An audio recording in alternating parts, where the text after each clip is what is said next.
narasumber kita yang pertama yaitu Dr. Erlia Kusumawati, MDOMed, Spesialis Mikrobiologi Konsultan, PhD. Kepada Dr. Lia, kami persilakan. Kan nama saya Dr. Lia, saya bekerja di Laboratorium Mikrobiologi Rumah Sakit USU, dan juga pada kesempatan kali ini sebagai Ketua Pengabdian kepada Masyarakat dan Kesehatan di ruang intensif ICU, PICU, dan NICU. Staphylococcus aureus.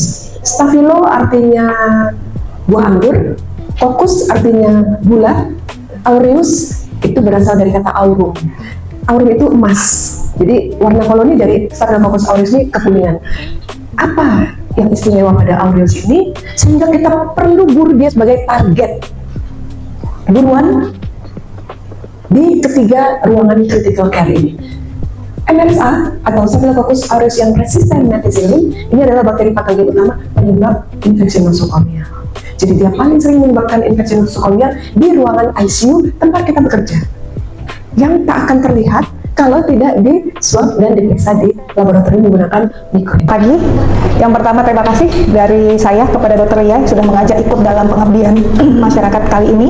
Dan jadi kali ini kita akan mencoba bagaimana mengedukasi, mencegah ya penyebaran kuman di PICU terutama ya.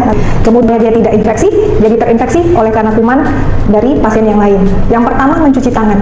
Ya, jadi kalau dia sudah kena ya, nah itu biasanya kondisinya pasti jelek sekali tangannya. Nah, rute penularan utama apa? 80% lewat kontak tangan dari nakes ya atau penunggu, ada benda-benda di situ yang dipegang, rel bed tempat tidur ya, itu dia.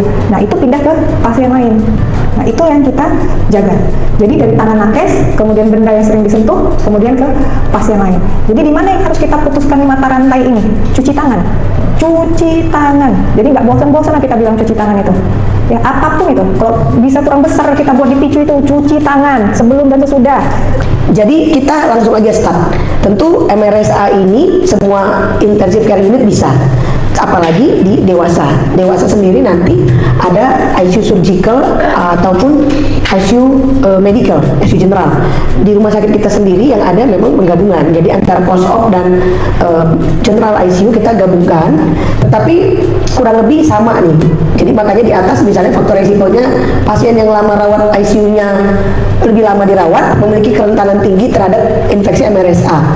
Tadi akibat 3 faktor, yaitu hostnya, kemudian paparan prosedur invasif yang sering kita kerjakan, dan juga daripada selektif antibiotik yang kita berikan justru menimbulkan. Jadi kalau secara umum lama rawat ICU, penggunaan ventilasi mekanik, kemudian pemasangan CVC yang tidak bisa kita hindari ya kalau di ICU, kemudian yang sering kita ganti 7 hari urinary catheter, antibiotik spektrum luas yang kadang dari awal sampai akhir tidak kita ganti, dan juga adakah sebelumnya riwayat kolonisasi MRSA di ICU kita, kemudian penyakit-penyakit dengan imunokompromis ataupun pasien yang sudah dengan kondisi imunokompromis, dan juga pasien dengan HD ini karena lama rawatan yang makin meningkat ya, belum lagi antibiotik yang mungkin pilihannya lebih mahal lagi ya. Jadi untuk menghindari itu kita perlu pengendalian infeksi, kemudian angka morbiditas. Dan jadi pengendalian infeksi itu sebenarnya kan kita menghindari supaya organisme ini tidak masuk ke dalam host ya kan. Jadi bagaimana caranya? Paling penting adalah bagaimana supaya tidak terjadi transmisi tempat penularan. Oke, lanjut. Jadi dasar pengendalian infeksi kita adalah memutus mata rantai perpindahan organisme.